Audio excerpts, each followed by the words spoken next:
There is a taste in here that you cannot find in other vegetables. And the more you eat, the more it's become tasty and you keep on, asking for it. What this farmer in Hawaii is talking about is not a vegetable, it's a tree. And while Vicky Domingo says it has an unusual flavor, there's more to this tree than meets the taste buds. You keep on eating and eating and you can feel your body is more energetic, more healthy, and you can see the difference. You're not dropping, you keep on, just so active. You have to remove one by one like this. Domingo says she has grown this tree on her farm for more than 25 years. She harvests moringa twice a week all year round.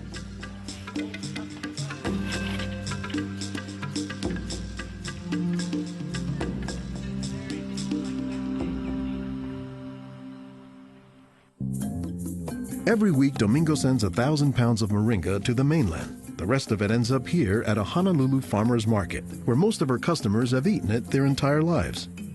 Well, in the Philippines, it's a third country. In other words, not a rich country.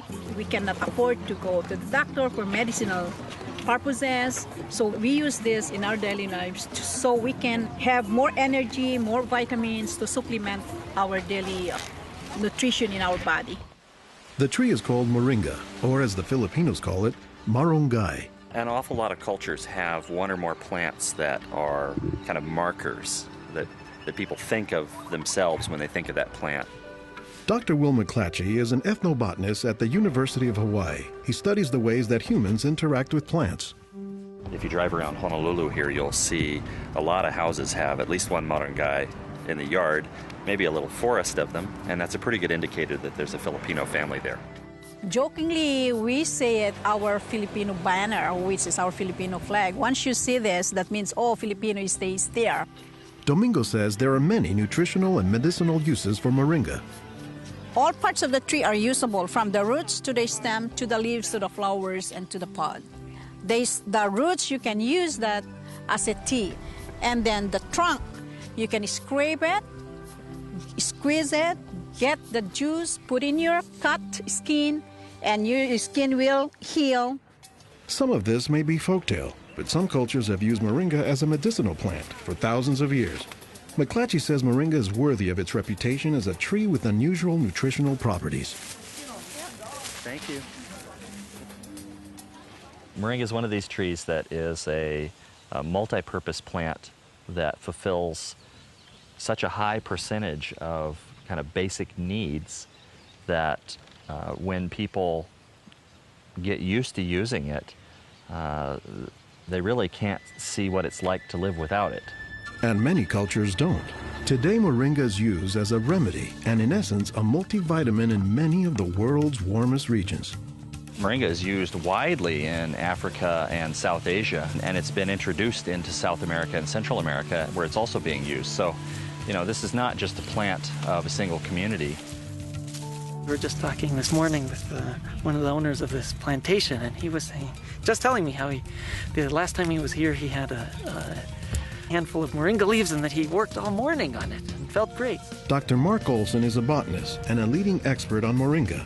He teaches at Instituto de Biología, Universidad Nacional Autónoma de México in Mexico City. Here, he is visiting a new moringa farm about 2 hours outside the city limits. So they've just planted these here, and soon they'll be nice and big. Olson says that while moringa can grow in places like Mexico or Hawaii, the tree is native to arid subtropical regions, places like Africa and southern India, hot places where moringa has proven its persistence. And this is a plant that really does do extraordinarily well in some of the most difficult areas, in areas that are very hot, areas that are very dry, areas where other things are very difficult to cultivate. Look at the little tuber there. This is one of the reasons it survives so well in dry areas. Also, they're storing lots of water in the wood. So that's one of the reasons this is such a remarkable tree. They don't have particularly deep roots. That's sort of a myth about moringas, that they survive because they have deep roots. No, they're storing water in their roots in their trunk. But moringa, says Olson, does a lot more than just survive, despite the tree's sometimes scraggly appearance. I don't think they're actually the most attractive tree. They're more a tree that you look at and you sort of love the way you love a scruffy friend or a scruffy dog. Because the branches sort of splay here and there, and they get burdened down with huge quantities of fruits on them. And that's actually what makes the tree so remarkable, is that it's such a generous tree. And that's because people have found multiple uses for so much of the tree, including its seeds. They're full of oil. You press the seeds, and then this wonderful aromatic oil comes oozing out, which you can use for cooking, you can use for cosmetics or lubrication or whatever. And the cake, the press cake, the stuff that's left over after pressing the seed, that is what's used for water purification. Water purification, Olson says, is especially useful in developing countries where clean water is hard to come by. But the benefits don't stop there. Some of the things I think are most exciting about moringa is, for example, the high vitamin content. There's a lot of vitamin A in the leaves. And worldwide, that's a problem. A lot of people have problems in development of their eyes because they don't have enough vitamin A. Moringa's vitamin A content, and its content of vitamins in general, has caught the attention of scientists around the world. So I started to read about moringa, and I was absolutely amazed about the richness in nutrients, in many antioxidant compounds, in vitamins. Dr. Monica Marcoux is a pharmacologist who has studied many plants. She has done extensive research on moringa and says it has significant nutritional potency. This subject is one of the topics of her recently published book, Miracle Tree. To me, it was just a natural pathway from my scientific background and my love for trees to writing this exciting book on one of the most exciting and extraordinary trees of our world. Marcoux spends much of her time looking at trees and plants, both as a pharmacologist and as an artist. While Marcoux, the nature photographer, is grabbing shots of plants, Marcoux, the pharmacologist, says she has a bigger concern. We are having an epidemic of cancer and cardiovascular diseases and many other chronic diseases. It's because we basically do not eat what we are supposed to eat. Most of the plants are famous for a particular type of nutrient, like for instance, the orange or the lemon is famous for a high content of vitamin C. The spinach, for instance, on the other hand, is famous for its iron content. Moringa is very unusual because this single plant contains a wide variety of nutrients, but also in quite very high amounts. Marcoux says this concentration of nutrients, combined with low calories and low sodium content, makes moringa an ideal energy food or supplement that can help offset the typically unhealthy Western diet. Many of the Westerners are also deficient in antioxidant and anti-aging substances that are mostly found in plants. Antioxidants, according to the National Institutes of Health, protect the body's cells and may prevent cancer. And Marcoux says moringa is a treasure trove of antioxidants that happen to work hand in hand. Antioxidant substances and antioxidant vitamins work together in the body. For instance, it's known that selenium works better in the presence of vitamin E. Moringa has high amounts of selenium and has also vitamin E. While many plants contain antioxidants, Dr. McClatchy says that moringa is also high in the nutrients we usually associate with meat. Moringa is well known for being a good source of leafy green vegetable protein. And you don't get a lot of protein out of many vegetable foods other than like beans and things like that. So getting it out of the leaves is really a big deal. And while there are a few other plants like soy that are protein rich, Olson says moringa is special.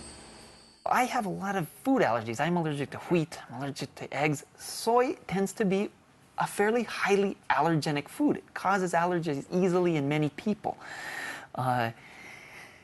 We think that this is because of the form that some of the proteins are in soy. They're apparently in a form that's very simple and fairly easy for the body to assimilate in moringa. According to the United States Department of Agriculture, moringa contains 18 of the 20 amino acids, building blocks of proteins that are found in the human body. And, says Marcoux, moringa is one of the few plants that contains all of the essential amino acids. Moringa contains all the 9 essential amino acids that actually we cannot produce. Their presence, but also their ratio, is very beneficial, and it is estimated that this ratio is very good for absorption and for being bioavailable to our bodies. Further research is needed to establish the bioavailability of all of moringa's nutrients. But in some places, scientific studies may be too long a pursuit and take a back seat to a harsh reality. In most of sub-Saharan Africa, any baby has a 20% chance of dying before he reaches the age of 5. In some countries, up to 40%. And even those who survive past the age of 5, up to half or more will suffer from malnourished physical and mental development. C'est des lésions de malnutrition. These are lesions caused by malnutrition around the neck and around the waist. They are dry now, but will become permanent scars. As the former regional representative for Church World Service in Senegal for 16 years, it was Lowell Fugley's mission to help local clinics develop ways to save children at risk to malnutrition. Having been born myself into a middle-class American family, I thought it was just by chance that I was born in these conditions and not in the condition of a poor African family in the bush of Africa and living a malnourished life. And so I have a certain obligation to share what I received.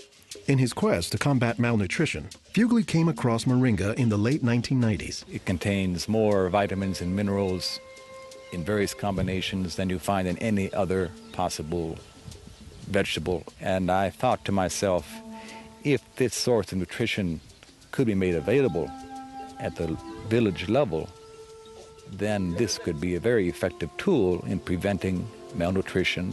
What Fugley says he didn't know at the time was that the Senegalese people were already familiar with moringa. It was only through a Peace Corps volunteer working in forestry who told me that, oh, moringa is already growing in Senegal. Not only was it growing, the people had been using it for generations, only they didn't refer to it as moringa. They called it nebedai, which Fugley suspects comes from the English words never die, after the tree's resilience. I ask any Senegalese, do you know the nebedai tree? Oh, yes, my mother makes a sauce from the leaves of this tree. We call it mboum. Every Senegalese knew this tree. The problem, says Fugley, was that it was prepared and used in ways that diminish moringa's nutritive contents. They boil the leaves too long, they throw out the water that is boiled in and where many of the vitamins are located, and so they lose a lot of the benefits that the leaves could provide. So Fugley went to work, both planting moringa trees and, more importantly, educating healthcare workers on how moringa can help stave off malnutrition. Regarde tonton. Regarde celui-là. Regarde tonton. Tu as vu? Non, non, celui-là même. Pour le moringa. I was trained in 1998, and right away we saw the virtues of using moringa because of its very high nutritional value. So we began using it right away on an experimental basis. Après la formation, con le moringa. Healthcare workers learned to grow their own moringa trees, dry the leaves, and pound them into powder, maintaining all the nutrients.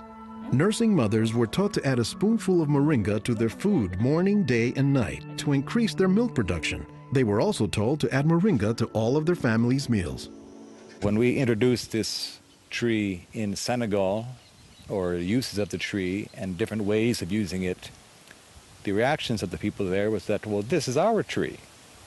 You know, you're just adding on what we know already. As people changed their habits, Fugley says the results were clear, especially among children. They'll look happier, they'll have more energy, they'll smile.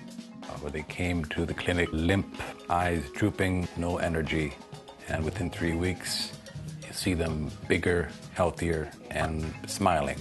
La récupération avec le moringa a été beaucoup plus rapide. We observed that it was much, much more effective than the classic system we had been using, which was based on imported and costly products, such as milk powder, sugar, and vegetable oil.